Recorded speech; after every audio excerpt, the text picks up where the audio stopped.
Happy Tuesday, everyone. Welcome to this remote edition of Relo Tip Tuesday. My name is Pardo, and I'm coming to you from my home office here in Minneapolis as we continue working from home and doing our best to practice good social distancing.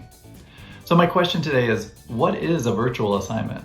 And how is it different from a traditional expat assignment?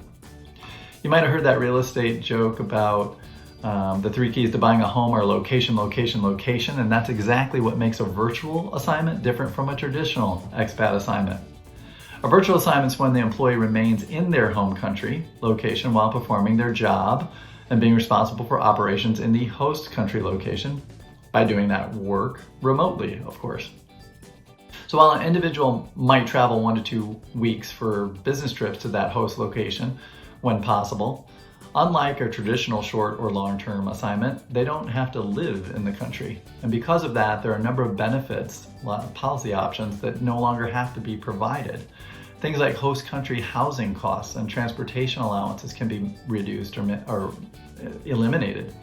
Cost of living allowances, global insurance plans, dependent schooling costs, and immigration costs are all things that can be reduced if not completely eliminated. With fewer expats to evacuate when a crisis arises, like say a global pandemic, virtual assignments may minimize risk for companies, allow for better duty of care, and actually provide improved business continuity.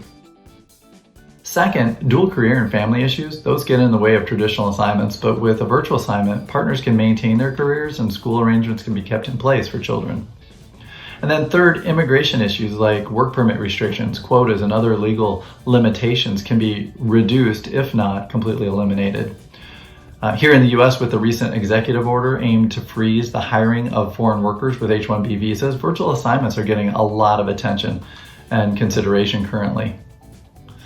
So what are the downsides, you ask? Well, the challenges of a virtual assignment center around how to best structure that arrangement to minimize tax costs and any tax compliance issues, particularly something like permanent establishment issues. Additionally, the role itself has to actually be able to be done remotely for the most part.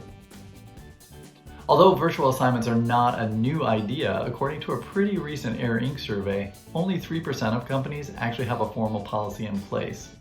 And although 40% of companies are considering adding it to their mobility toolkit. And then as we look out at the future, approximately 58% of companies anticipate the virtual assignments will increase over the next year. Amid the COVID-19 pandemic, we've seen assignees that have been evacuated or forced to work from home. In this new environment, while no one is suggesting that traditional expat assignments are going to be eliminated, virtual assignment might find a more prominent role in mobility programs. Whether that's a temporary or that's a permanent trend remains to be seen, but regardless, there is increasing interest in virtual assignments. Stay safe, be healthy, and thanks for listening today.